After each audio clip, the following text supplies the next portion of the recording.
Vince is. I don't even know if we need to talk about it. I think we need to talk about it just because a lot of people now. What the issue is, the people now, younger people now see Vince bouncing around, kind of doing this. No, nobody questioned that. Let's talk about. I want to talk. I want you to just for maybe the younger listeners talk about what Vince was in the beginning. If you don't know who Vince is, go look at it. Go watch his documentary. Best in-game dunker in NBA history. He's the best in-game dunker Bro, he's the best dunker ever. In-game, off-game, I don't really give a. There you go. Vince Carter was the best dunker of all time. The way he dunks, the way it looks when he dunks, it all matters. And people are like, well, look at the dunks he did. He did it playing between the legs. That's because they weren't knowledgeable of the dunks. There's something called evolution. I promise you, if Vince Carter practiced the dunks that Aaron Gordon and Zach LaVine did, the fucker could have done it. He was a freak athlete. 1 foot, left foot, right foot, 2 foot. And don't get me started on the 2 foot. He has the prettiest looking windmill of all time. The guy can still do it between the legs now, and he's like 40-something. The fact that he's able to play till 40 is like something that should be respected and celebrated. Instead, people are like, man, Vince toward the end, he hung on. Yeah. Hung on, that's a compliment. He was at 40 years old, still one of the best basketball players in the world. It's only a compliment that he was able to play that long and have that type of longevity. It should never, ever be looked at a bad thing that a player is able to play in the NBA that many seasons long. Right. Okay? So it's a credit to him. What got him in the Hall of Fame is his body of work in the first half of his career, his prime, because he was dominant. He was dominant in Toronto, and he was even dominant with the New Jersey Nets when he was there. Hit game winners, big shots, was able to be a dunker, and then later in his game resulted into being a shooter. Yeah. Hit game winners with Dallas. He was even solid and serviceable with Dallas and Phoenix and other places as a role player. But he was the man in New Jersey. And then what he did in Toronto, people didn't even watch basketball or give a damn about, listen, we talk about like impact and culture. We talk about Iverson and all these guys. One of the NBA teams that we have, no one had interest in Toronto. We had like some years where like people had a little bit of interest with like, was it John Wallace and Damian Stoudemire and some of those Damian guys. Stoudemire was rookie of the year. Marcus Camby. 1995. Like, they had like that team, that like it had a little, they were solid.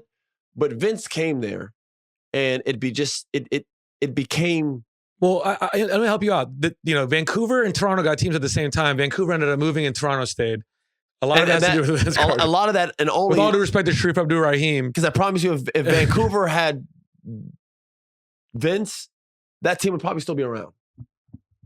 I'm not even kidding. I mean, I don't know the ins and outs of what the owner had to do, so I can't really say that. But the point being made is Vince Carter was iconic, and he was the best dunker ever, and he was a hell of a scorer. Look at his numbers. Look at the first 13 years of his NBA career, and look at what he was averaging. The guy just put the ball in the basket. Yeah. He had the fadeaway, he had the face up, go left, go right, dunk on you, post up, fadeaway, deep three, could shoot like 4 feet behind the line.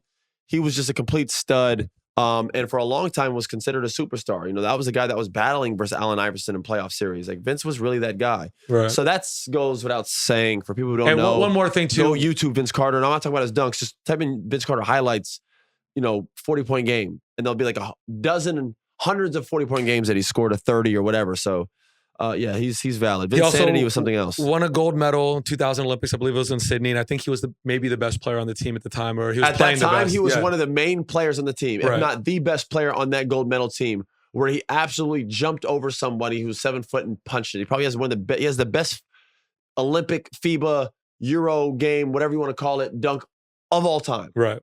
And his dominance in that era as a dunker was just known and stated. He came into the dunk contest and people were jumping over the scores table. We didn't know what they were seeing. I understand now we have all these crazy dunks, but at the time, Vince was doing dunks we'd never seen before. He jumped from the free throw line and dunked with both hands. People always do one hand. He did the 360 windmill. My God, we'd never seen it done like that. He did the between the legs off the bounce pass. That was new. We hadn't seen that yet. He put the arm in the rim. At first, people didn't even know how to react, and then they looked at the Jumbotron and saw him do it. Like, he was just doing things. He set the bar so high. And he set the bar as a superstar. I get in the dunk contest and I win it. If you could do it, you do it. We talked about it earlier this year. I want to see Anthony Edwards in there. I want to see John Moran in there. I want to see Zion lose weight and get in there. I want to see all these guys fucking do it. Zion right now looks good. Go in there and do some crazy dunks. I want to see those guys do it. So Vince was not only great for the league, he was an absolute great player. And, in terms of who's the next best dunker after him of all time, I'd probably go LeBron. Over Jordan. Yes. LeBron's had so many dunks, it's just silly. But the guy's dunked on every team in the NBA. Can I tell you something? I think if you watch a LeBron highlight, like a dunk highlight right now, you'll see something that you forgot about. There's that many. There's so many that there's going to be a part 1 and a part 2 and a part 3. Yeah. He's probably, I mean, he's dunked the ball thousands of times, guys. Think about that. He just caught another one on Scottie Pippen Jr. Yeah, he just dunked it the other night. And he's 39 years old in year 21, and he caught a poster the other night. I mean, he's just dunked on everyone. So LeBron's second. Third, I'd probably go MJ. And Dominique Wilkins is right there in the mix as well. Right. The guy used to just punch on everybody. This guy used to shoot it knowing he was going to miss, follow a shot, and tip slam it. It was nuts. Yeah. Honorable mention, Sean Kemp. Sean Kemp's in there. Blake Griffin's in the mix. Blake Griffin's absolutely in the mix. You know, there's some great in-game dunkers, man, and all those guys were stars too. So, you know, yeah.